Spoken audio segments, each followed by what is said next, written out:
शांति। आप सभी भी साथ में कहेंगे ओम शांति। फिर से एक बार मेरे बाद ओम शांति। एक साथ कहेंगे ओम शांति।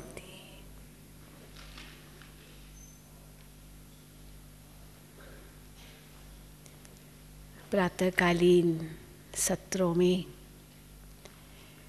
राजयोग से संबंधित हम कुछ चर्चा करेंगे। वैसे तो राजयोग कोई नया शब्द नहीं है और उसमें भी योग शब्द तो काफ़ी प्रचलित है, पर अक्सर देखा गया है कि इस योग शब्द में अनेक अर्थ समाये हुए हैं और कई बार योग के बारे में कुछ भ्रांतियां भी है। मिसाल के तौर पर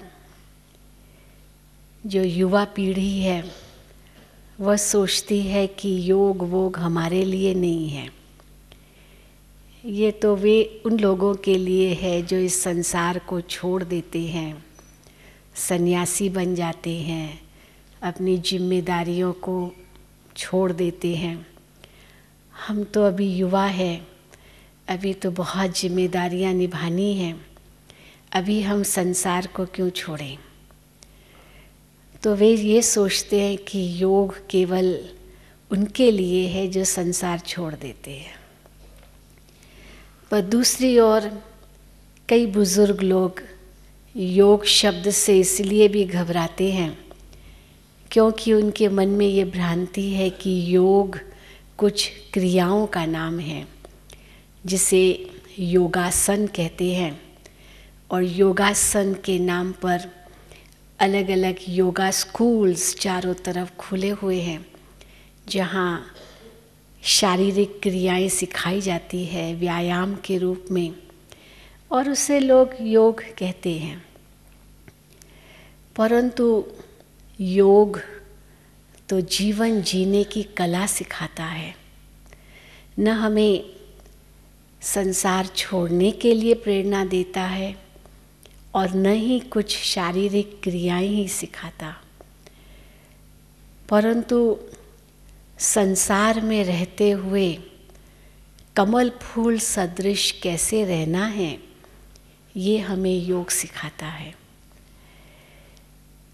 और अगर इस शब्द का हम सही अर्थ लें या शाब्दिक अर्थ लें तो भी लंबा चौड़ा नहीं है। शाब्दिक अर्थ तो केवल दो शब्दों का है, दो अक्षरों का है, योग अर्थात जोड़। जैसे वियोग का अर्थ है अलग होना, उसकी भेंट में योग का अर्थ है मिलना। अब यह मिलन योग अलग अलग स्तर पर होता है। अगर एक भौतिक स्तर देखें तो दो वस्तुओं का जोड़ भी एक योग है। दूध में चीनी मिलाई वो भी एक योग है और उसका परिणाम होता है कि जिस चीज़ को जिसमें मिलाया उस चीज़ का गुण जिसमें मिलाया उसमें आ जाता है। चीनी मिलाते ही दूध मीठा हो जाता है। हम रेडियो ऑन करते हैं, कोई स्टेशन चाहिए उसके लिए ट्यूनिंग करते हैं और ट्यूनिंग करते ही उस रेडियो स्टेशन से आती हुई आवाज़ हमें सुनाई देती है। तो ये भी एक योग है। बिजली घर से योग होते ही बिजली जलने लगती है, ये भौतिक स्तर का योग है। पर इनसे थोड़ा ऊंचा स्तर है मानसिक स्तर। जिस स्तर में हम किसी को याद करते हैं उससे योग हो जाता है। और कई बार हम अपने संवाद में या भाषा में कहते हैं अगर मैंने किसी को याद किया और वो व्यक्ति मेरे सामने उसी वक्त हाजिर हो गया, हम कहते क्या योग था मेरा, अभी मैंने याद किया आपको और आप आ गए, अच्छा हुआ। तो मन से किसी को याद करना ये भी एक योग है। और उस हिसाब से तो हम सभी योगी ही हैं, क्योंकि व्यक्ति, वस्तु, वैभव तो सदा मन में आते ही हैं। तो एक हिसाब से तो सब योगी है। परंतु जिस योग की हम यहाँ बात कर रहे हैं वो है आध्यात्मिक स्तर का योग, जिसमें आत्मा का योग परमात्मा से हो जाता है। अब एक हिसाब से तो हम उस स्तर के योग के भी अनुभवी हैं, क्योंकि जब जब दुख की घड़ी आती है तब तब कौन याद आता है? ईश्वर के सिवाय तो कोई याद आता भी नहीं है। कष्ट के समय, पीड़ा के समय, तकलीफ के समय मन से निकल ही आता है, मुख से भी, हे भगवान, हे ईश्वर, ओ गॉड, हे अल्लाह। चाहे कोई किसी भी धर्म का हो, उस एक परमात्मा को कष्ट के समय ज़रूर याद करता है। यहाँ तक कि मैं समझती हूँ नास्तिक भी याद करता होगा। हालांकि अपने अभिमान के कारण वो ईश्वर को स्वीकार नहीं करना चाहता हो, लेकिन जब कोई कष्ट आता है, अंतरात्मा अनुभव करती है कि वो एक ही सच्चा सहारा है और मुख से निकल ही आता है, हे भगवान। तो क्यों नहीं, जबकि हम ईश्वर से भी योग लगाते ही हैं, तो उसे केवल कष्ट के समय ही क्यों याद करें, हर वक्त क्यों न करें। इसीलिए कबीर का दोहा प्रसिद्ध है, दुख में सिमरण सब करे, सुख में करे न कोई। पर बाद का वाक्य हम भूल जाते हैं कि सुख में सिमरण करे तो दुख काहे को होए। तो सुख में उसे सिमरण नहीं करते, हाँ दुख में ज़रूर याद करते हैं। इसलिए बार बार दुख आता रहता है और बार बार वियोग और योग, ये एक प्रक्रिया चलती रहती है। परंतु योग सदा का हो, एक पल भी हम उनसे अलग न हो, यही वास्तव में हमें योग सिखाता है। और इसी योग को हम राज योग कहते हैं। वैसे तो कर्म योग, भक्ति योग, ज्ञान योग, सहज योग, बुद्धि योग, ये सब अलग अलग योग से संबंधित शब्द हैं। परंतु अगर थोड़ा सा सोचें, हम इन सब को मिला के राजयोग में सब समाहित कर सकते हैं, क्योंकि राजयोग रॉयल योग है, सबके लिए है। चाहे कोई सहज योग करता हो, भक्ति योग करता हो या ज्ञान योग हो, राजयोग में समा सकते हैं। क्योंकि राजयोग के लिए भी ज्ञान तो चाहिए, बिना ज्ञान के राजयोग भी नहीं होगा। और वह ज्ञान है, मैं कौन हूँ, मैं कहाँ से आया हूँ, क्यों आया हूँ इस जगत में, क्या है मेरा लक्ष्य, ईश्वर कौन है और कहाँ है, किस युग से हम गुजर रहे हैं, अच्छा क्या है, बुरा क्या है, पाप क्या है, पुण्य क्या है। तो स्वयं का ज्ञान, ईश्वर का ज्ञान, कर्म का ज्ञान, समय का ज्ञान, ये सब ज्ञान योग के अंतर्गत आता है और राजयोग में उसका स्थान है। क्योंकि बिना ज्ञान के राजयोग भी नहीं होगा। भक्ति योग का भी स्थान है राजयोग में, क्योंकि भक्ति का सही अर्थ है प्रेम, ईश्वर से प्रेम करना, और यही तो हम सीखते हैं। तो राजयोग भक्ति योग से अलग नहीं है। साथ साथ ये सहज योग भी है, क्योंकि इसमें कोई कष्ट की ज़रूरत नहीं है। बुद्धि के साथ हम इसका समावेश करते हैं, क्योंकि बुद्धि से समझना होता है। इसलिए हम कई बार राजयोग को एक और स्पिरिचुअल मोड़ देते हैं। जैसे हठ योग में शारीरिक क्रियाएं की जाती है, मान लीजिए कोई पद्मासन करते हैं, कोई शीर्षासन करते हैं, अलग अलग आसन होते हैं। परंतु राजयोग में उसका आध्यात्मिक प्रयोग है, जिसमें हम बताते हैं कि चाहे आप पद्मासन न भी कर सको, लेकिन पदम जैसा जीवन तो जी सकते हैं, हर एक जी सकता है। संसार में रहते हुए संसार से अलिप्त हर एक रह सकता है। ये जीवन का पद्मासन है। कोई शीर्षासन न भी कर सकता हो, परंतु मन का संतुलन तो बना ही रख सकता है। तो सिर पर संतुलन न भी करे, पर मन का संतुलन तो करे। यही राजयोग सिखाता है। इसलिए राजयोग इन सब योगों से अलग नहीं है।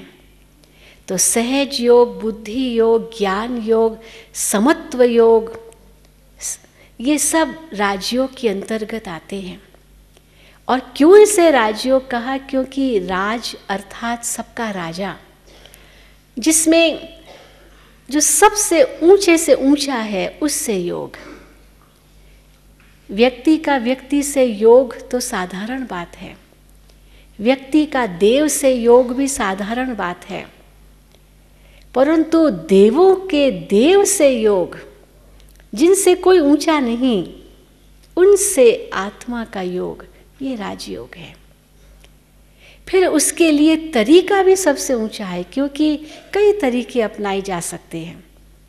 मंजिल एक है, हो सकता है रास्ते अनेक हो, लेकिन हम यही सोचते हैं कि रास्ते तो अनेक है, पर मैं कौन सा रास्ता लूँ जो सहज हो, जो सुगम हो, सरल हो और हमें जल्दी पहुँचाए।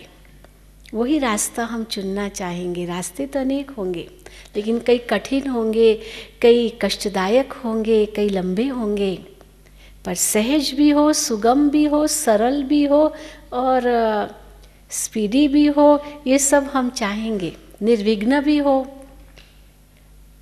और वो सबसे ऊंचा रास्ता कौन सा हो सकता है, ये भी हम राजयोग में समझते हैं। और तीसरी बात, राजयोग हमें जो प्राप्ति कराता है वो भी सबसे ऊंची, क्योंकि अक्सर हम ईश्वर से जो प्राप्ति करना चाहते हैं उसमें देखा गया है वस्तु, वैभव, कोई न कोई इच्छाएं, महत्वाकांक्षाएं होती है हमारे मन में, और वो हम ईश्वर से मांगते हैं। लेकिन राजयोग हमें वो विधि बताता है जिसमें मांगने की ज़रूरत ही नहीं है। वस्तु जो संसार के आकर्षण है, ये तो हमारी परछाई है। ये भी कैसी विडंबना कि हम परछाई के पीछे पीछे जाते हैं और कभी परछाई हाथ नहीं आती। इसलिए इच्छाएं रखते हैं, पर वो कभी इच्छाएं पूरी होती नहीं।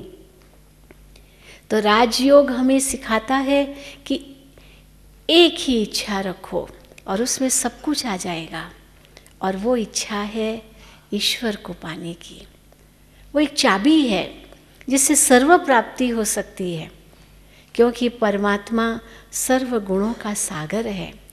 उस सागर से ही योग हो जाए तो कोई अप्राप्त वस्तु रहेगी नहीं।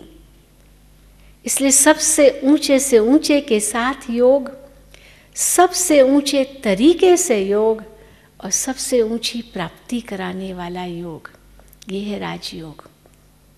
परंतु उसके लिए आवश्यक है कि योगी स्वयं को पहचाने। कौन है योगी? अक्सर करके हम खुद की पहचान जो देह से देते हैं, यही सबसे बड़ा विघ्न बन जाता है, जो ईश्वर से हमें बेमुख कर लेता है। कल हमने बहुत सी बातें सुनी, बहुत अच्छी बातें हमें मिली, परंतु अब आवश्यकता है कि हम खुद को अनुभव करें। कैसे करें? आत्मा क्या है? आत्मा कहाँ है इस शरीर में?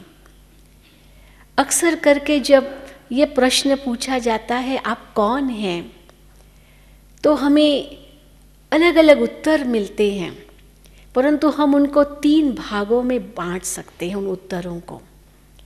एक भाग है जो भौतिक परिचय दिया जाता है, स्थूल परिचय, शारीरिक परिचय अपने बारे में। मान लीजिए मैं अपना नाम बताती हूँ। अब ये नाम तो मेरे माता पिता ने रखा। जब मैं पैदा हुई थी तब तो ये नाम भी नहीं था, न ये धर्म था, न ये जाति थी। माता पिता से हमें मिली, तो वो तो वास्तव में मैं नहीं हूँ, क्योंकि तो बाद में मुझे मिला, मैं तो पहले भी थी। फिर मान लीजिए मैं अपना व्यवसाय बताती हूँ, पर वह व्यवसाय भी तो कितने वर्षों तक अभ्यास या अध्ययन करने के बाद मुझे वो व्यवसाय मिला। तो वो व्यवसाय मेरा परिचय नहीं देता है, वो मैं क्या करती हूँ या करता हूँ ये परिचय देता है, मेरे कर्तव्य का परिचायक है, न कि मेरा परिचायक। तो मैं कौन हूँ? मैं अपने स्थान का नाम बता दूँ, मैं महाराष्ट्रियन हूँ, गुजराती हूँ, पंजाबी हूँ या मारवाड़ी हूँ, ये तो स्थान का नाम हमने बता दिया। मैं जहाँ रहता हूँ या रहती हूँ, आज मैं यहाँ हूँ, कल वहाँ हूँ, तो वो स्थान तो बदल गया, पर मैं तो नहीं बदला।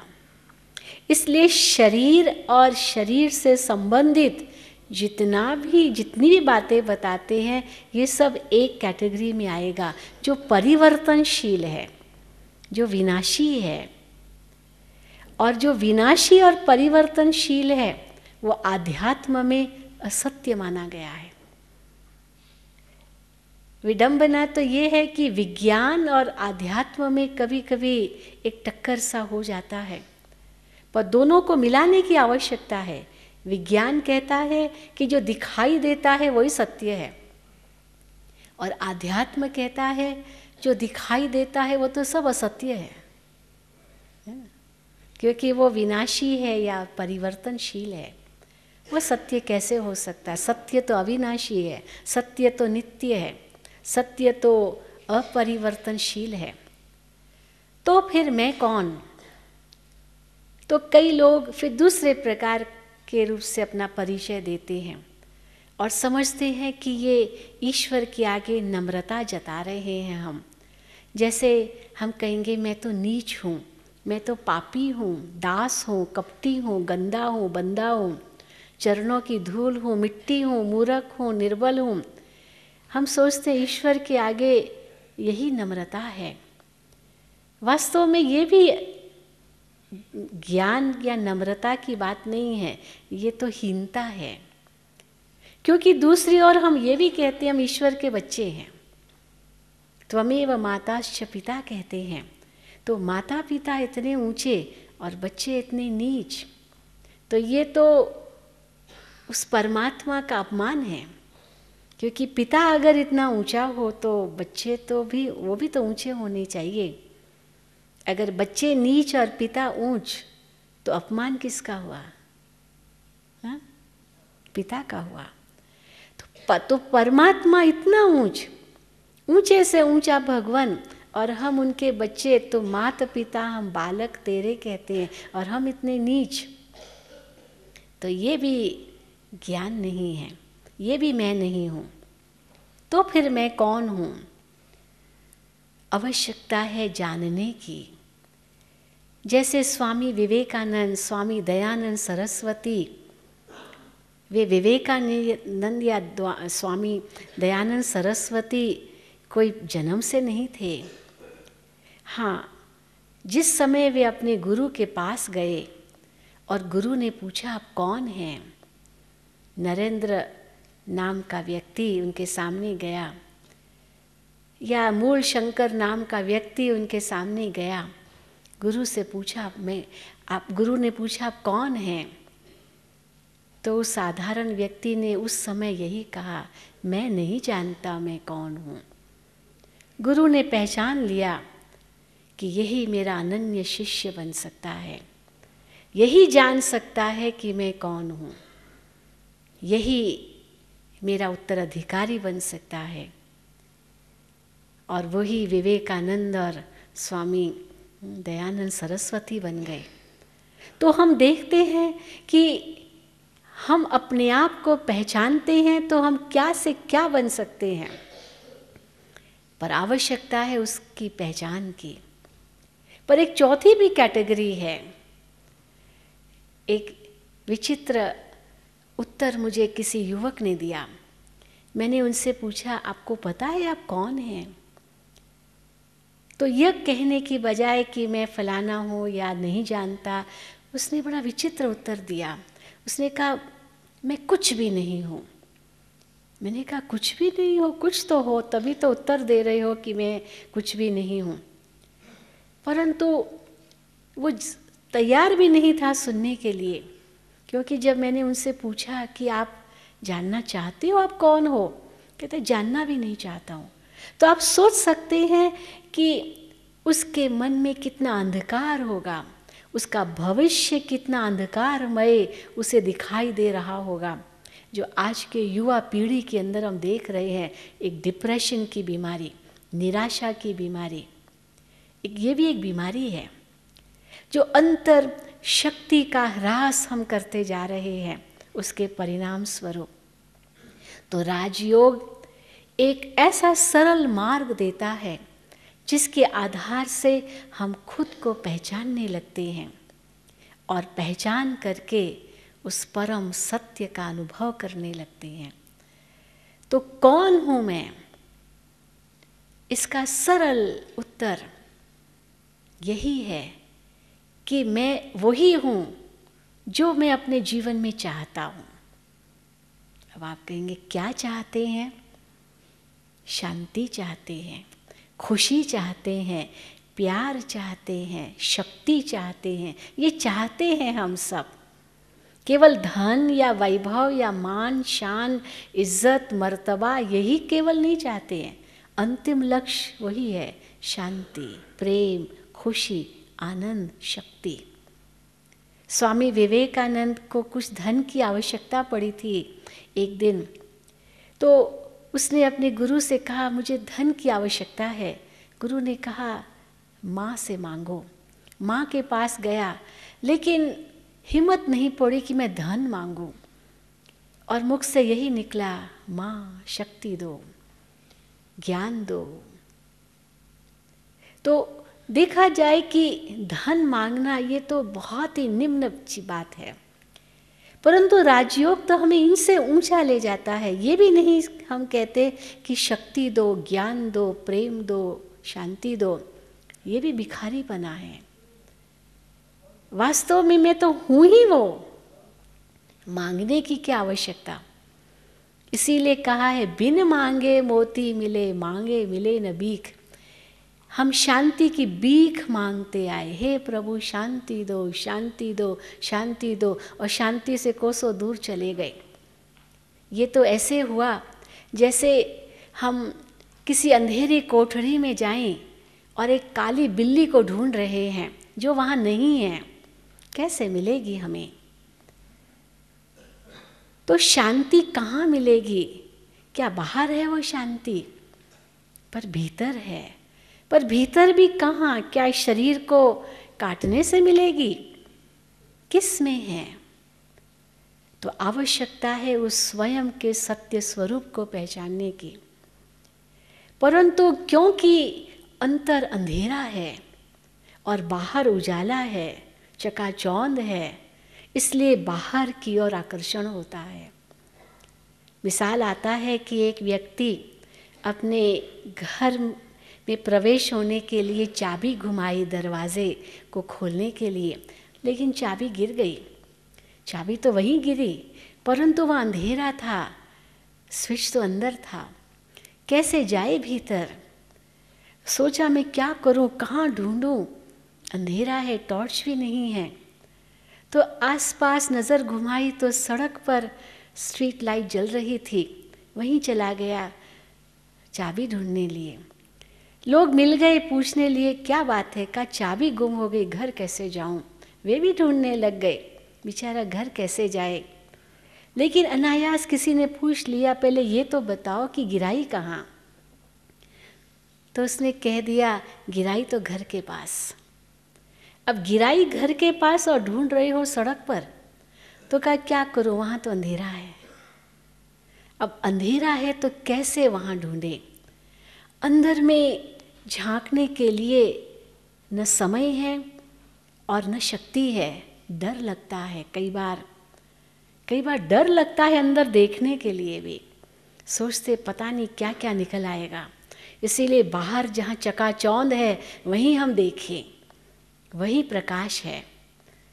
तो राजयोग हमें सिखाता है कि बाहर कि प्रकाश से भ्रमित मत हो जाओ।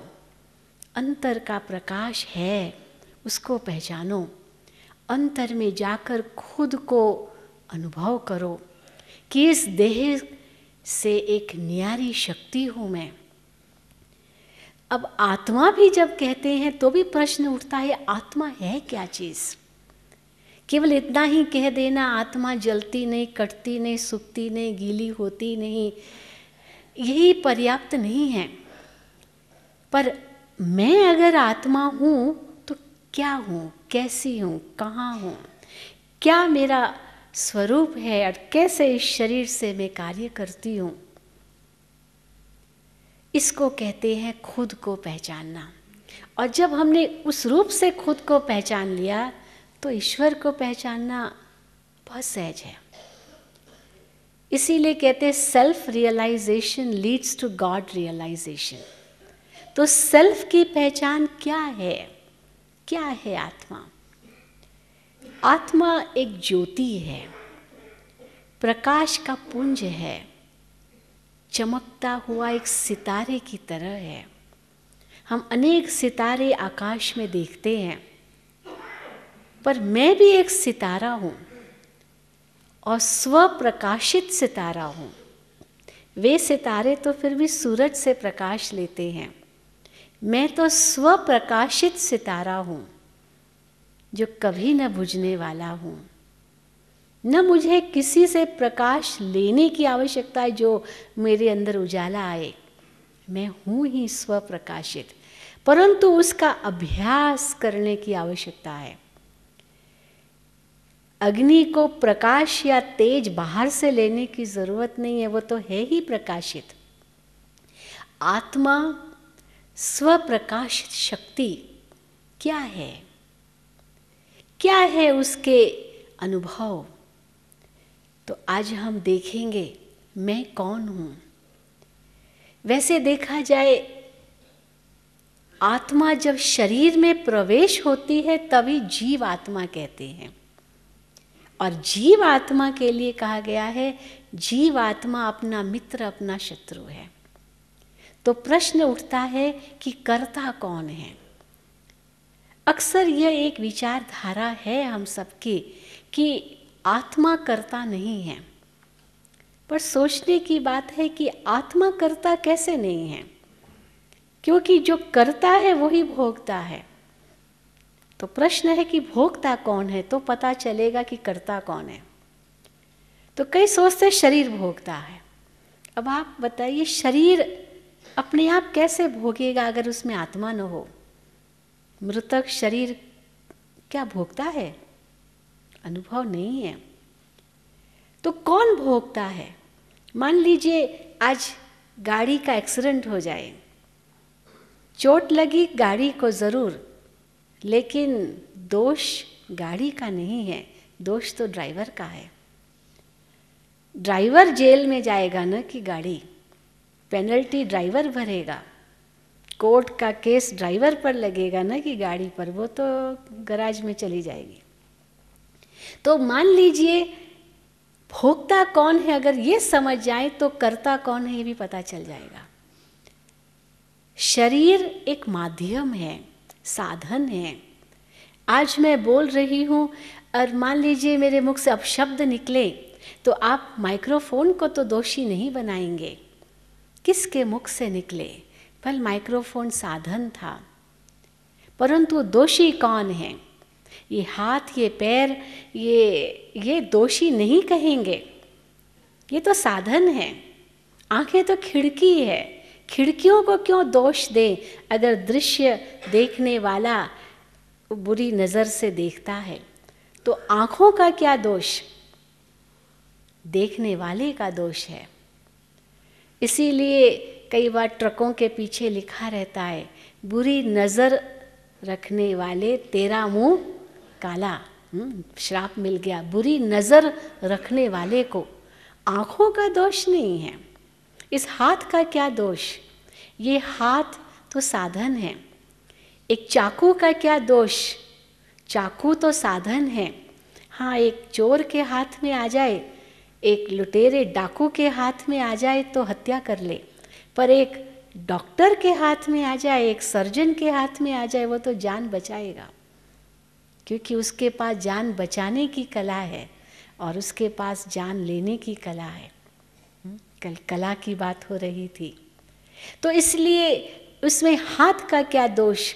ये हाथ तो साधन है, पर किसके?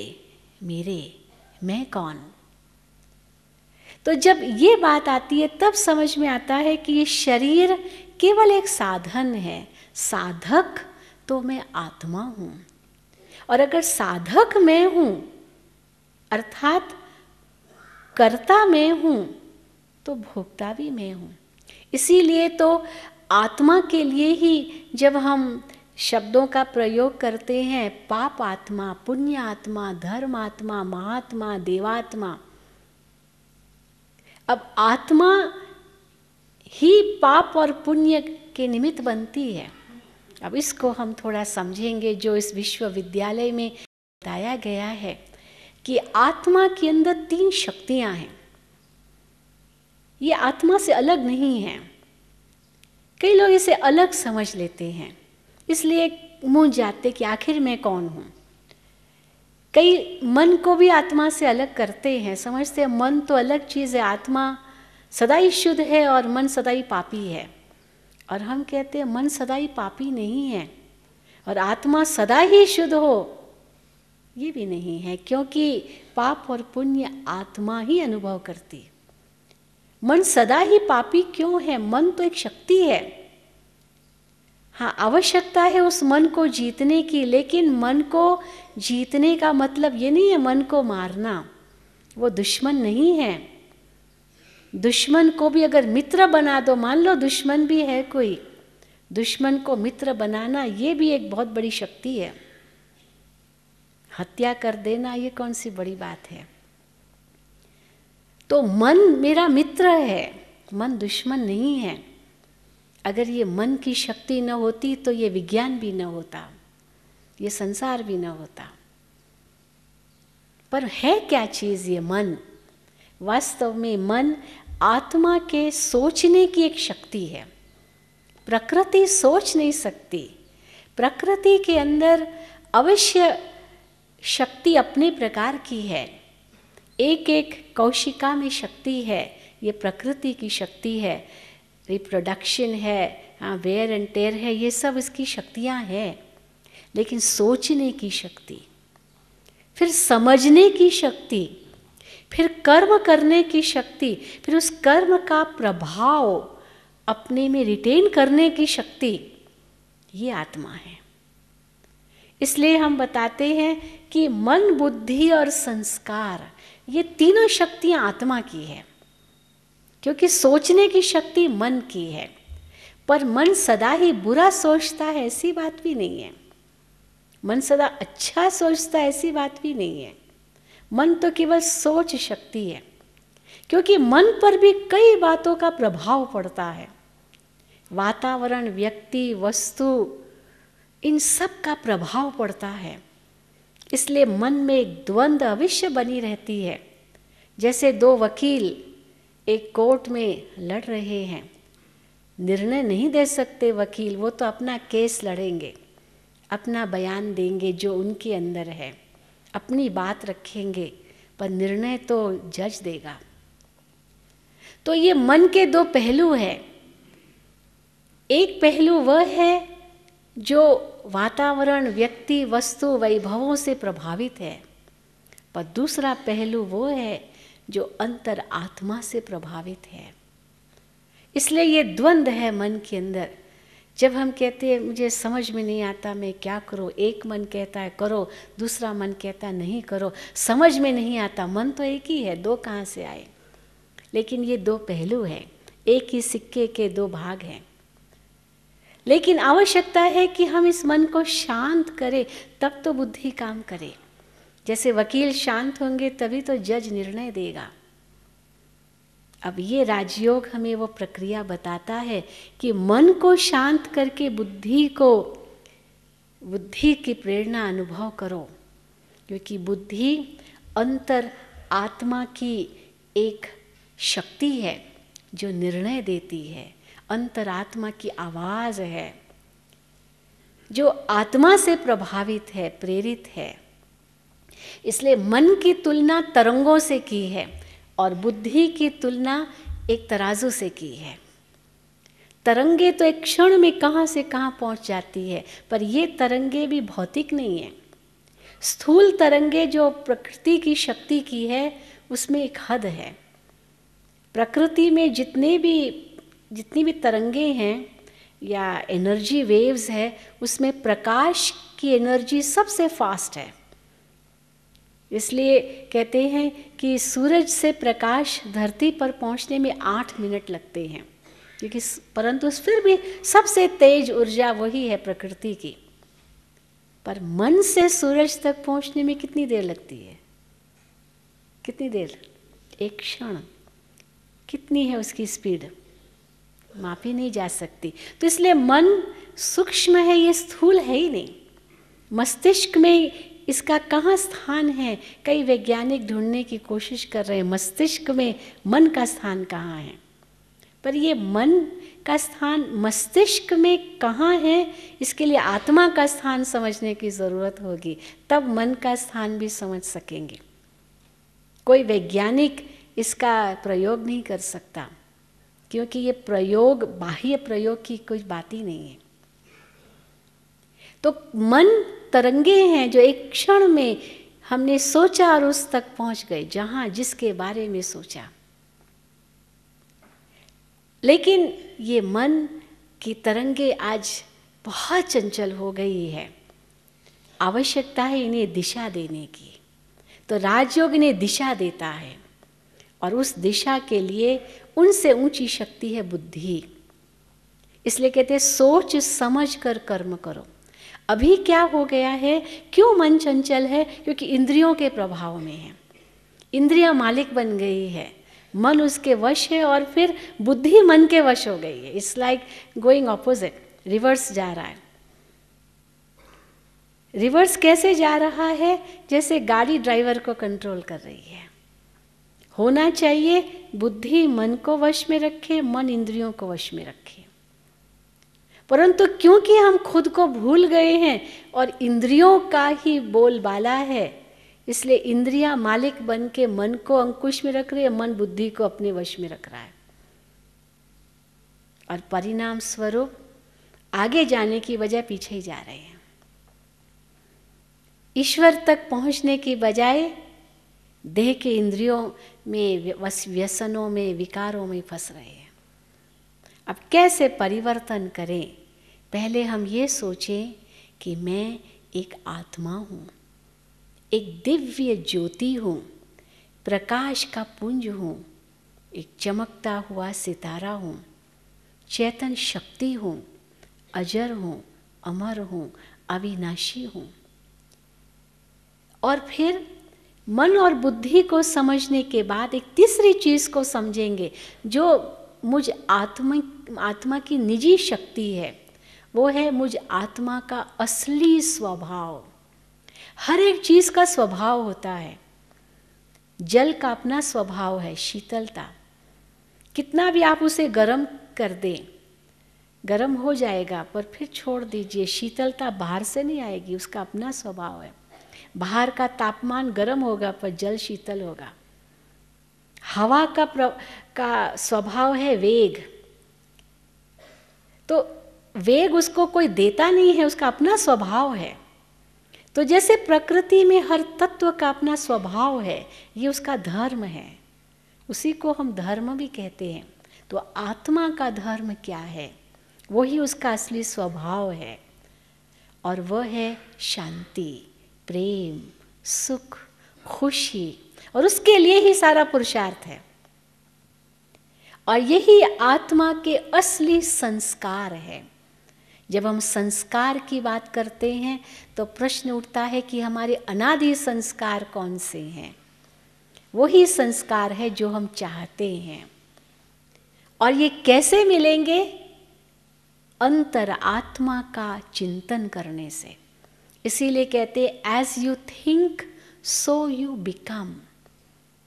अगर हम ये सोचते हैं कि मैं तो बहुत अशांत इंसान हूँ, बहुत दुखी इंसान हूँ, ये सोच लिया मैंने, तो दुनिया की कोई शक्ति मुझे शांति या सुख नहीं दे सकती, कोई नहीं। और अगर मैंने ये अंतर में संकल्प किया कि मैं एक शांत स्वरूप, सुख स्वरूप आत्मा हूँ, तो दुनिया की कोई हस्ती या शक्ति मुझे अशांत या दुखी नहीं कर सकती। ये है राजयोग, क्योंकि मेरे असली स्वभाव को कोई छीन नहीं सकता है। परंतु विडंबना तो ये है कि हम भूल गए हैं खुद को। तो राजयोग हमें वो पहचान देता है, पर उस पहचान की अनुभूति के लिए चिंतन करने की जरूरत है। तो हमारे अनादि संस्कार क्या हैं? हर आत्मा अपने मूल स्वभाव या संस्कार में शुद्ध है। सोना शुद्ध है, जरूर मैं शुद्ध हूँ, सच्चा सोना हूँ, पर हाँ, उस सोने में थोड़ी खाद मिल गई है, तो आवश्यकता इस खाद को निकालने की। इसलिए योग एक अग्नि का रूप बन जाती, जिससे एक खाद निकल जाती है, क्योंकि वो आत्मचिंतन, परमात्म चिंतन से हम वो शक्ति वापस अनुभव करते हैं। तो यहाँ दिखाया संस्कार क्या चीज़ है। आत्मा ने जो कर्म किए हैं देह से, वो संस्कार बन जाते हैं, जिसको हम आम भाषा में आदत कहते हैं, जिसको कई लोग टैलेंट्स कह सकते हैं। बार बार अभ्यास करते वो कला आ जाती है, ये संस्कारों में आती है, पर बुद्धि उनसे ऊंची है। कल बहुत सुंदर कहा, कला और अकल तो इसलिए वो अकल अर्थात बुद्धि, कला तो संस्कार में आ गई, परंतु आदि संस्कार, अनादि संस्कार हमारे बहुत ऊंचे हैं, क्योंकि मैं एक शुद्ध आत्मा हूँ, पवित्र आत्मा हूँ, शांत स्वरूप आत्मा हूँ, प्रेम स्वरूप आत्मा हूँ, सत्य स्वरूप आत्मा हूँ, अविनाशी हूँ, अजर हूँ, अमर हूँ, नित्य हूँ। परंतु कहाँ हूँ मैं इस शरीर में? अब कहाँ हूँ? जैसे शरीर के अंगों का हमें बोध है कि ये कहाँ है। हम बच्चों को सिखाते हैं, माँ सिखाती है बच्चे को, बेटा ये तेरी आँखें हैं, ये तेरा मुख है, ये तेरे कान हैं। फिर पूछेंगी बताओ आँखें कहाँ हैं, तो तुरंत दिखा देगा यहाँ। सिखाया उसे, वो समझने लगता है ये आँखें हैं जिनसे हम देख रहे हैं, ये यहाँ से देख रहे हैं। पर प्रश्न है, बोला तो मुख ने, तो देखा किसने? मुख कह रहा है कि मैं देख रहा हूँ, पर मुख तो नहीं देख रहा है, देख रही है आँखें। मैं बोल रही हूँ मुख कि मैं देख रही हूँ, मैं बोल रही हूँ, मैं सुन रही हूँ, पर सुन तो कान रही हैं, कान तो नहीं बोल रहे हैं कि मैं सुन रहा हूँ। तो इससे सिद्ध है कि मैं तीनों से अलग हूँ। आँखें, मुख और कान, इनका तीनों का अलग अलग कार्य है, पर मैं तीनों कार्य करने वाली इन साधनों से। तो वो आत्मा कहाँ हूँ जो एक ही समय पर तीनों काम कर सकती हूँ, देख भी सकती हूँ, बोल भी सकती हूँ, सुन भी सकती हूँ, फिर भी इन तीनों से अलग हूँ। तो मेरा स्थान कहाँ है? अब आत्मा का स्थान शरीर में कहाँ, इसमें कई मतें हैं, परंतु जो परमात्मा ने हमें बताया है उसको हम थोड़ा सा विवेक से हम समझेंगे कि आत्मा का स्थान वही है जहाँ से वह एक स्थान पर रहकर कार्य कर सके। जैसे ड्राइवर कहाँ बैठेगा? जहाँ उसका स्टार्ट होगा, ब्रेक होगी, एक्सेलरेटर होगा, उसके पास सब कुछ साधन एक ही जगह पर है। जैसे ट्रेन की बात कल कह रहे थे, ट्रेन कितनी भी लंबी क्यों ना हो, पर ड्राइवर तो आगे ही बैठेगा, उसके हाथ में कंट्रोल है। हाँ, पटरियों पर चलेगा लेकिन कंट्रोल उसके हाथ में। कई बार कंट्रोल छूट जाता है, पटरी से उतर जाती है गाड़ी। तो क्यों पटरी से उतर गई? कंट्रोल क्यों छूट गया? क्योंकि खुद को भूल गया। तो आत्मा का स्थान कहाँ है? इस शरीर में, जहाँ नियंत्रण कक्ष है। तो नियंत्रण कक्ष कहाँ इस शरीर में हमारा? वो मस्तिष्क है। कई लोग सोचते हैं हृदय है। हृदय तो केवल एक पंप है। अवश्य संसार में ऐसा पंप कोई बना नहीं सकता है। दिल की धड़कन जैसे चेतनता आई वो शुरू हुई और अंतिम श्वास तक चलती है। 90 साल 100 साल तक एक घड़ी भी रुकती नहीं है। ऐसा शक्तिशाली पंप किसी ने दुनिया में नहीं बनाया आज तक। लेकिन ये प्रकृति की शक्ति है। पर ये तो केवल एक पंप है जो खून को पंप करता है। पर वो शक्ति जिससे हम अनुभव कर सकते हैं इन इंद्रियों द्वारा कर्म करते हुए, वो शक्ति आत्मा कहाँ है? तो आत्मा का वही स्थान है जहाँ नियंत्रण कक्ष है सारे शरीर का। और नियंत्रण कक्ष तो मस्तिष्क है जरूर। ये मस्तिष्क में भी कहाँ, इसका हम स्थान बताते एक सरफेस मार्किंग, यहाँ जो दो भौओं के बीच में, जहाँ स्त्रियाँ तिलक लगाती है, जहाँ तीसरा नेत्र दिखाते हैं, ये आत्मा का स्थान है। जहाँ आज्ञा चक्र कहते हैं, ये आज्ञा चक्र का भी अर्थ यही है कि जहाँ से आज्ञाएं मिलती है, ये आत्मा से आज्ञाएं मिलती है। तो मैं आत्मा इस भ्रकुटी के मध्य विराजमान एक चमकता हुआ दिव्य सितारा हूँ। तो हम कहते जहाँ अन्य योग समाप्त होते हैं, राजयोग आरंभ होता है। अन्य योग जैसे शवासन भी करेंगे, यहाँ पूरा कर देंगे। हम कहते राजयोग यहीं से आरंभ कीजिए। नाक सीधा पकड़िए, टेढ़ा क्यों पकड़ रहे हो? ज़रूरत नहीं है, सीधा पकड़िए, शॉर्टकट है। Start from here. यहीं से मैं आरंभ करूं कि मैं एक आत्मा हूँ, एक ज्योति हूँ, प्रकाश का पुंज हूँ, भ्रकुटी के मध्य विराजमान एक चेतन शक्ति हूँ। और अनुभव होगा जैसे सारी एनर्जी शरीर की हमने यहाँ पर फोकस कर दी, केंद्रित कर दी। फिर यहाँ से आप शक्ति को वापस भेजिए। मैं देख रही हूँ, आत्मा देख रही है। अब देख रही हूँ, देख रहा हूँ, ये तो व्याकरण की भाषा है।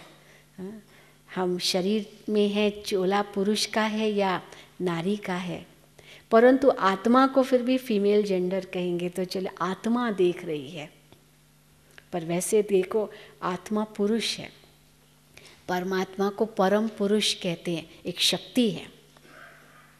अर्थात कहने का भाव है कि मैं ही वो आत्मा हूं जो शरीर के द्वारा कर्म करने वाली शक्ति हूं। तो जैसे ही मैं अपने आप को अपने कंट्रोल में रखना चाहती हूँ, उस समय मैं संकल्प करूँ, मैं आत्मा इन आँखों से देख रही हूँ।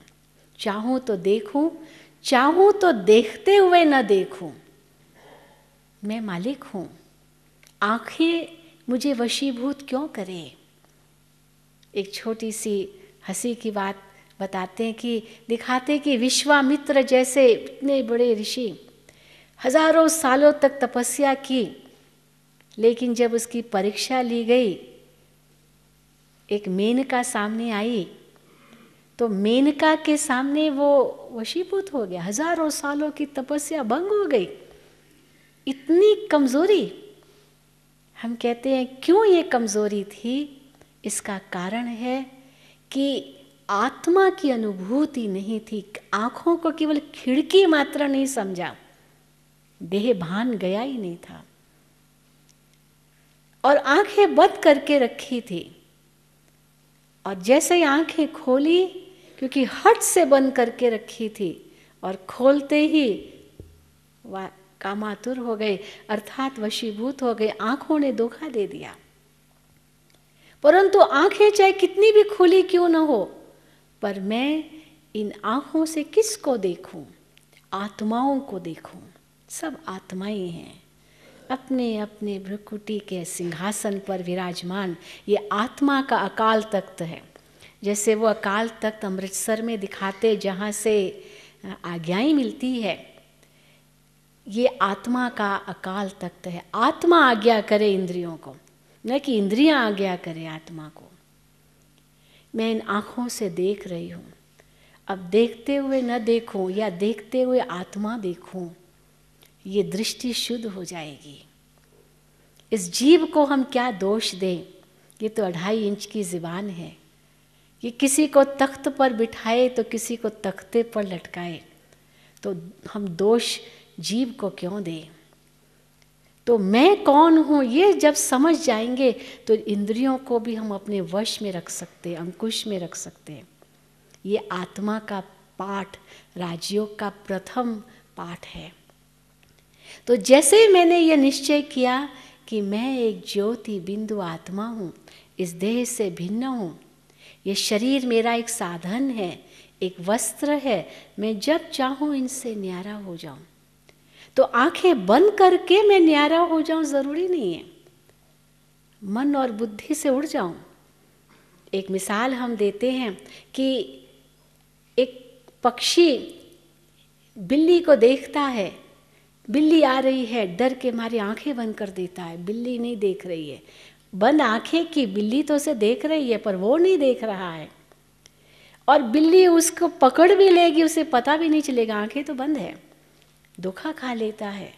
पर उस समय वो भूल जाता है कि मैं आंखें क्यों बंद करूं, अगर बिल्ली से हमें दूर जाना है, बचना है तो उड़ जाओ, पंख तो है, बिल्ली को पंख थोड़ी है, वो तो उड़ नहीं सकेगी मेरे पीछे, पर मैं तो उड़ सकता हूँ ना।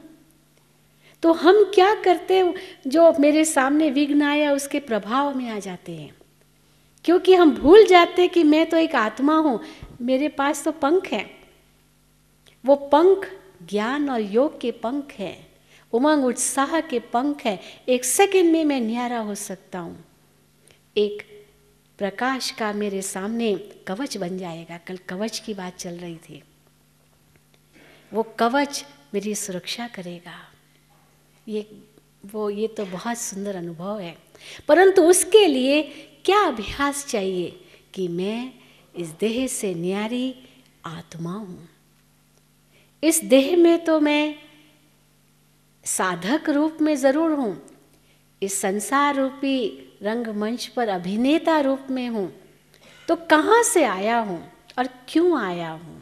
अब ये दूसरा प्रश्न। तीसरा प्रश्न, कौन हूँ तो समझ लिया, पर कहाँ से आया हूँ? अवश्य ये संसार मेरा घर नहीं है। अगर यही संसार मेरा घर होता तो ये कहना नहीं होता कि कहाँ तेरी मंजिल, कहाँ है ठिकाना, मुसाफिर बता दे कहाँ तुझको जाना। क्योंकि शरीर की मंजिल या ठिकाना तो ये पंच महाभूत ही है।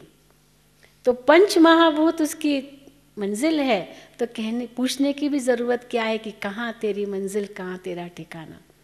ये किसके लिए, किसको कहा कहाँ तेरी मंजिल, कहाँ है ठिकाना? ये आत्मा के लिए कहा, क्योंकि संसार उसकी मंजिल नहीं है, न उसका ठिकाना है, यहाँ तो मुसाफिर है। कहा जाता पंछी और परदेसी किसी के मित्र नहीं होते। पंछी और परदेसी किसी के मित्र नहीं होते, क्योंकि पंछी तब तक कैद में है जब तक पिंजरा बंद है। वो तो इंतज़ार करता है कब ये पिंजरा खुले मैं उड़ूं, इसलिए वो किसी का मित्र नहीं होता। आपके दाने वहीं पड़े रह जाएंगे, वो तो उड़ जाएगा अगर भूल से पिंजरा खुला रह गया। वो दाने का भूखा नहीं है, वो तो स्वतंत्रता चाहता है। और परदेसी भी किसी का मित्र नहीं हो सकता है, क्योंकि एक दिन उसे जाना है, परदेश में बहुत समय नहीं रह सकता, वीज़ा चाहिए। तो आत्मा भी पंछी और परदेसी है, और वो मैं हूँ इस संसार में, परंतु आई ज़रूर किसी कार्य अर्थ। पंछी क्यों नीचे उतरता? हो तो आकाश में विचरण कर सकता है सदा, लेकिन नीचे उतरना पड़ता है। क्यों? क्योंकि दाना चुगना है उसे, तो दाना तो धरती पर ही मिलेगा ना। तो हम आत्माएं क्यों आए इस संसार में? बहुत बड़ा लक्ष्य था। वास्तव में आत्मा इस संसार में अपने गुणों को व्यक्त करने के लिए आई, इसीलिए आए। क्यों गुणों को व्यक्त करने के लिए आई? क्योंकि जितने जितने हम अपने गुणों को व्यक्त करते जाते, उतना उतना परफेक्शन आता है उन गुणों में। और जब तक व्यक्त नहीं करेंगे तब तक परफेक्शन भी कैसे आएगा? वो मिसाल आता है ना, आपने सुना होगा, देवताओं और असुरों की कहानी आती है, लंबी है लेकिन शॉर्ट में यही है कि इंद्रदेव ने दोनों को न्योता दिया इंद्रलोक में, देवताओं और असुरों को, लेकिन एक शर्त रखी कि ये भोज में आप जो कुछ चाहिए खा सकते हैं, सब कुछ आपका है, पर शर्त है कि हाथ को मोड़ना नहीं है ना। तो असुरों को पहले मौका दिया, परंतु कैसे खाए हाथ को मोड़े बिना। तो लड्डू पेड़े तो बहुत थे, उनका भाग्य तो था, लेकिन लड्डू पेड़ों को उछाला और मुख में पकड़ने की कोशिश की हवा से, लेकिन परिणाम क्या हुआ कि एक दो को धक्का ही मारा, तो न लड्डू पेड़े मिले ना किसी को वो दे सके, गिर गए एक दो के ऊपर, कुछ भी हाथ नहीं आया। तो देवताओं को बाद में कहा आप खाइए, शर्त एक ही, समान, उसमें कोई पक्षपात नहीं, शर्त वही थी, हाथ को मोड़ना नहीं है। तो देवताओं ने कैसे खाया, सुनी है ना कहानी, मैं आपको खिलाऊं आप मुझे खिलाएं, पर ये अकल असुरों को क्यों नहीं आया? अकल की तो बात थी यहाँ, लेकिन क्योंकि अकल के ऊपर बुद्धि है, देवताओं को क्या बुद्धि थी, मेरा सो तेरा, तेरा सो मेरा, एक ही बात है, मैं खाऊं आप खाओ कोई बात नहीं, आप ही खाओ, दूसरा कहे आप ही खाइए। पर असुरों ने क्या सोचा, मेरा तो मेरा, तेरा भी मेरा, मेरा तो मेरा पर तेरा भी मेरा, मैं अपना तो नहीं दूंगा, तुम्हारा भी छीनूंगा। तो परिणाम ये हुआ किसी के हाथ नहीं आया। यही विडंबना है आज हमारी, मेरा सो तेरा, तेरा सो मेरा भूल गए, तेरा सो मेरा यही समझ लिया। तो आए तो वास्तव में हम इसलिए भी नहीं तेरा सो मेरा, मेरा सो तेरा करने, क्योंकि इस संसार में मेरा कुछ है ही नहीं, मेरा भी मेरा नहीं है, क्योंकि न लाया न ले जाऊंगा, ये तो सब उसका है। कहते ना, आरती में भी हम गाते, ये तन मन धन सब है तेरा, तेरा तुझको अर्पण क्या लागे मेरा। लेकिन क्या केवल आरती तक है ईश्वर सब तेरा और बाकी समय सब मेरा, तेरा भी मेरा, यही हम करते हैं। इसीलिए हम इस संसार में तेरा मेरा कुछ बनाने आए ही नहीं। हम क्यों आए इस संसार में? क्योंकि आत्मा जो प्रेम स्वरूप, शांति स्वरूप, आनंद स्वरूप, शक्ति स्वरूप, ज्ञान स्वरूप, इन सब गुणों की स्वरूप है, वो व्यक्त करने के लिए। क्यों व्यक्त करने के लिए आए? क्योंकि इनको व्यक्त करने से ये बढ़ते हैं। कहते हैं happiness shared is happiness doubled, love shared is love doubled, love begets love. आप प्रेम देंगे तो प्रेम मिलेगा, प्रेम मांगा नहीं जाता है। गुण मांगने की चीज़ है ही नहीं, गुण तो देने की चीज़ होती है। कल फूल और सुगंध की बात चल रही थी, हम फूल से कहते थोड़ी है हे फूल मुझे सुगंध दो, वो तो दे ही रहा है, आवश्यकता है मुझे लेनी है। हम सूरज से प्रकाश मांगते थोड़ी हैं, वो तो दाता है। प्रकृति भी दाता है, वो तो अपनी खुशबू फैला ही रही है। ईश्वर भी दाता है, इसलिए प्रकृति को हम ईश्वर का स्वरूप मानते हैं। हाँ, पृथ्वी देवता, जल देवता, वायु देवता, देवता का रूप हम भारतीय संस्कृति में मानते हैं, क्योंकि वो दाता है, परोपकारी है। तो आत्मा भी परोपकारी है, दाता है। लेकिन जितना दाता बन के ये गुण देते हैं उतने ही हमारे बढ़ते हैं,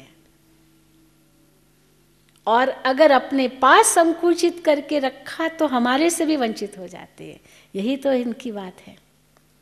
अब ये हम भूल गए, इसलिए राजयोग हमें फिर से वो याद दिलाता है, तुम कौन हो, कहाँ से आए हो और क्यों आए हो। तो कौन हूँ मैं? एक आत्मा हूँ। कहाँ से आई हूँ? मेरा असली ठिकाना कौन सा है? 5 तत्वों से पार वो छठा तत्व है, अखंड ज्योति का महतत्व है, जिसे अनेक ऋषि मुनियों ने साक्षात्कार में देखा है, अनुभव किया है, और आत्मा वहीं जाना चाहती है। इसलिए जब दुखी हो जाते हम यही कहते हैं, हे भगवान बस उठा लो मुझे इस संसार से, नहीं जीना चाहते। जैसे कोई व्यक्ति कहीं चला जाए, परदेश चला जाए, होम सिक हो जाता है, विदेश में जाते होम सिक हो जाते, सोचते बस कब हम वापस जाएंगे अपने देश में, कब जाएंगे अपने घर में। तो आत्मा भी होम सिक हो जाती है, आत्मा को अपना घर याद आता है। जो आत्माओं का लोक है, शांति धाम, मुक्ति धाम, निर्वाण धाम, परम धाम, परलोक, मूल वतन, वही निराकारी दुनिया। तो आत्माओं के लोक से हम क्यों आए यहाँ? अपने गुण प्रदान करने और उसमें परफेक्शन प्राप्त करने। तो चलिए अब हम उसका एक अभ्यास करेंगे और अनुभव करेंगे। उसमें 3 कदम हैं। आत्म अनुभूति में 3 कदम। पहला कदम है कि शरीर में मैं कहाँ हूँ, तो पूरा फोकस यहाँ लाइए। मैं आत्मा एक बिंदु, 2 आँखों के बीच, ये 2 भवों के बीच एक ज्योति, चमकता हुआ सितारा। यहाँ अपना ध्यान फोकस कीजिए। फिर उसके बाद एक ऊपर की यात्रा। मन बुद्धि से हम बहुत दूर जा रहे हैं। ये देह की दुनिया, ये प्रकृति, ये आवाज़, ये प्राकृतिक आकर्षण, इन सब से परे, पर एक क्षण में पहुंच सकते हैं, क्योंकि मन ही यात्रा कर रहा है, बुद्धि उसे दिशा दे रही है। और हम महसूस करें कि एक बेहद दुनिया, अखंड ज्योति का महतत्व, उस महतत्व के अंदर मैं एक चमकता हुआ सितारा विराजमान हूँ। ये लाल प्रकाश हमें संकेत दे रहा है 3 बातों का। पहली बात, वातावरण परिवर्तन हमें विचार परिवर्तन करने में मदद करता है। दूसरा संकेत एक स्टॉप का सिग्नल है। इस सांसारिक, इस दुनिया के विचारों को एक ब्रेक लगाइए। और तीसरा सिग्नल अपने धाम का, अखंड ज्योति महतत्व का। याद कीजिए अपने घर को। ऐसा ही वातावरण है इस घर में, इस सुनहरे लाल प्रकाशित, स्वयं प्रकाशित महतत्व में मैं ज्योति बिंदु आत्मा विराजमान हूँ। और आह्वान कीजिए अपने मूल गुणों का, अनुभव कीजिए अपने वास्तविक स्वरूप का।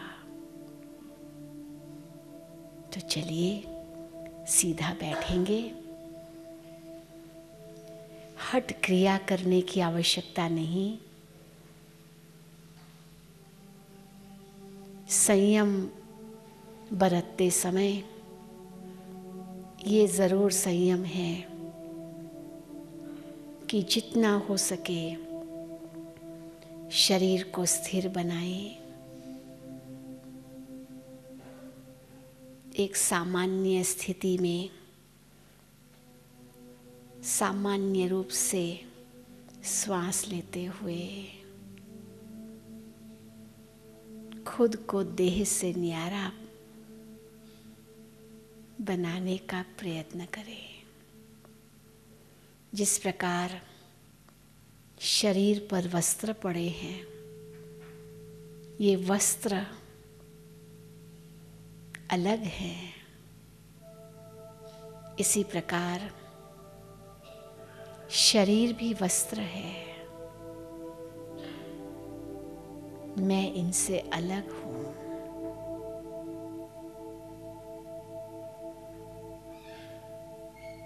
मैं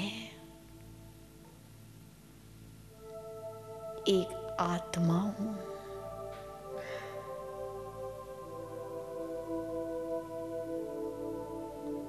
बुद्धि के द्वारा मन को चिंतन दीजिए। अभ्यास कराइए खुद को।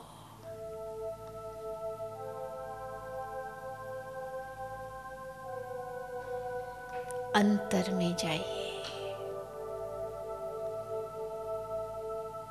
मैं एक दिव्य प्रकाश हूँ।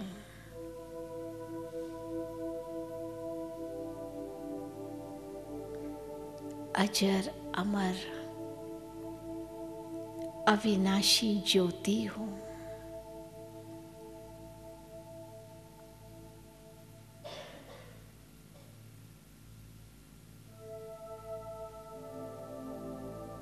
भ्रकुटी के मध्य विराजमान चैतन्य शक्ति हूँ।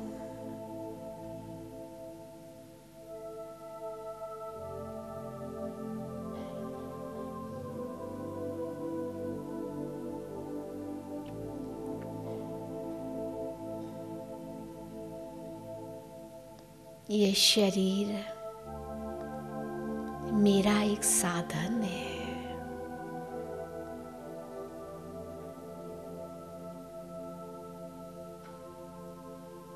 केवल माध्यम है।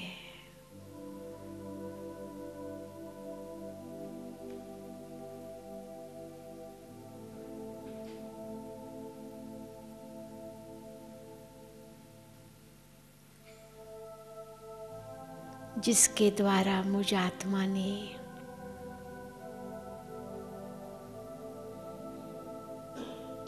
सृष्टि रूपी रंगमंच पर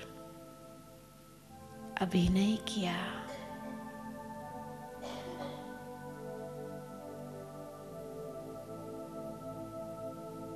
अनेक वस्त्र धारण कर अलग अलग अनुभव किए, अलग अभिनय किए।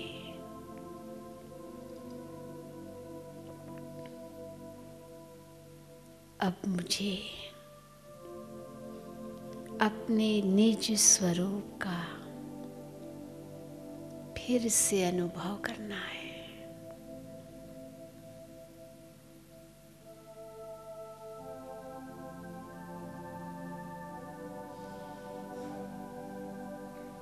मेरा वास्तविक धाम 5 तत्वों से पार,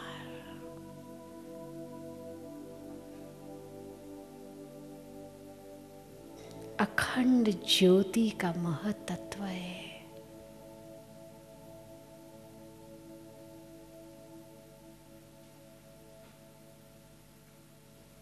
इस सुनहरे लाल प्रकाश के महतत्व में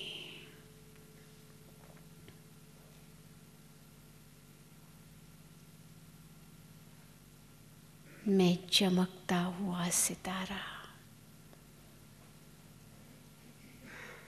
अपने स्वाभाविक स्थिति में विराजमान हूँ।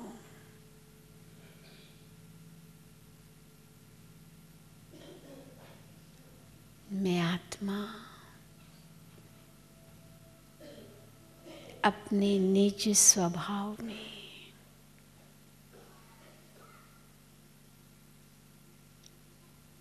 शुद्ध और पवित्र हूँ।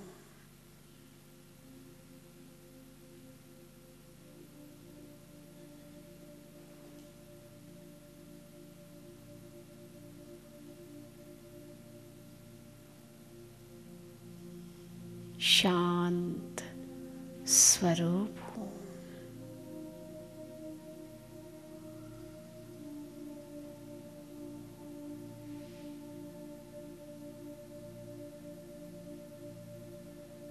शांति की शक्ति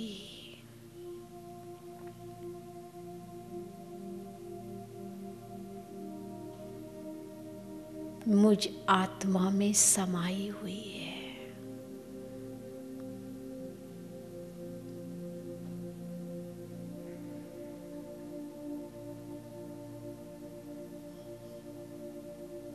मैं आत्मा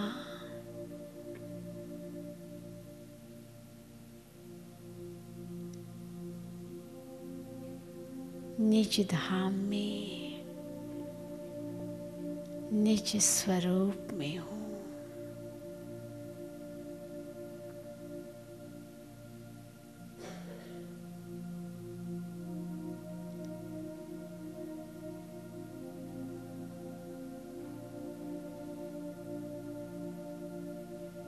मैं आत्मा दिव्य शक्ति हूँ।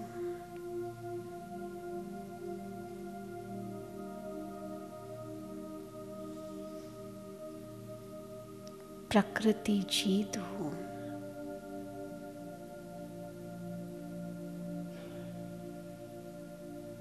माया जीत हूँ।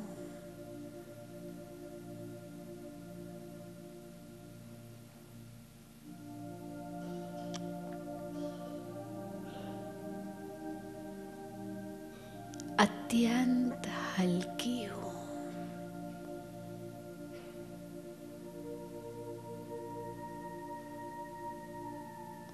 एक दिव्य ज्योति हूँ।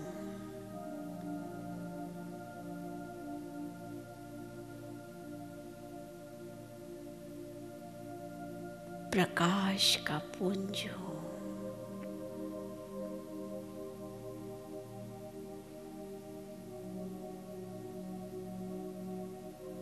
जितनी ही सूक्ष्म हूँ,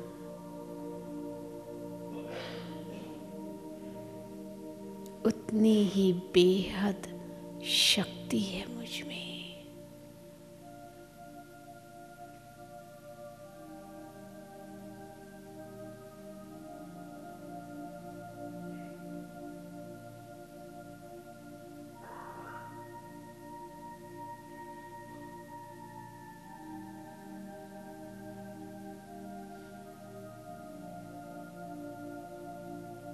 सच्चिदानंद स्वरूप हूँ।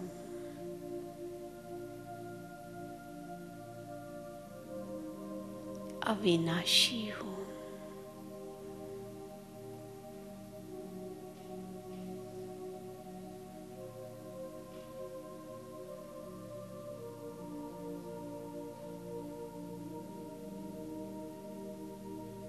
यह निजानंद ही शक्ति का स्वरूप है।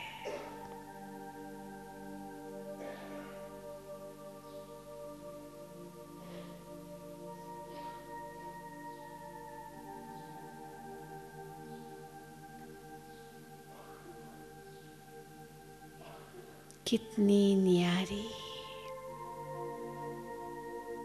और प्यारी स्थिति है ये।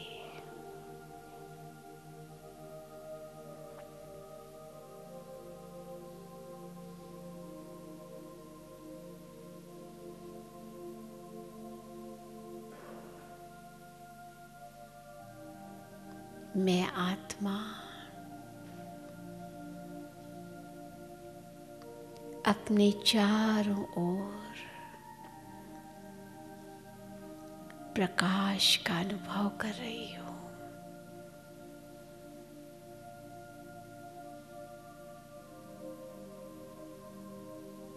सर्वत्र शांति ही शांति है।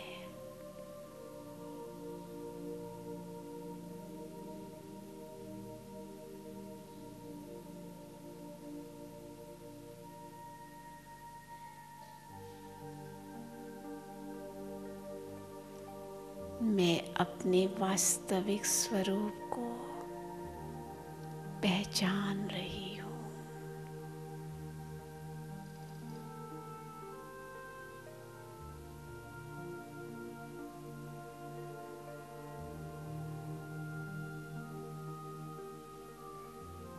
मैं आत्मा धन्य हो गई।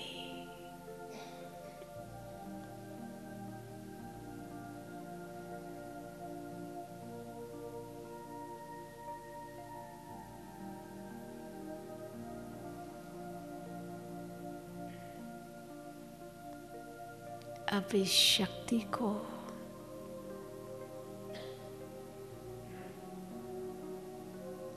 मुझे कर्म में व्यक्त करना है।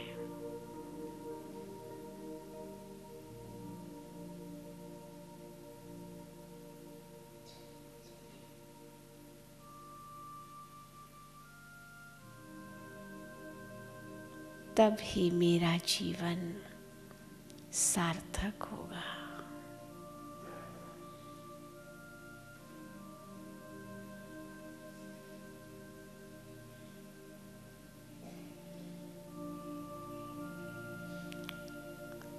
आत्मा स्वयं को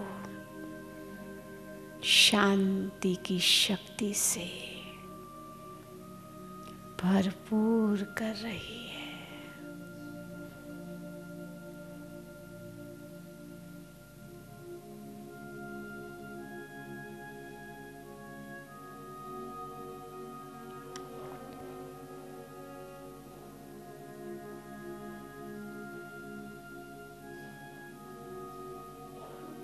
अब वापस लौटिए।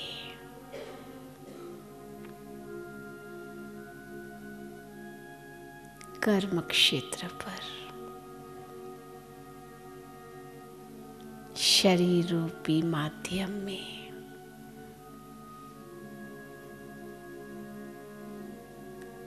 कर्म योगी के रूप में कर्म करने के लिए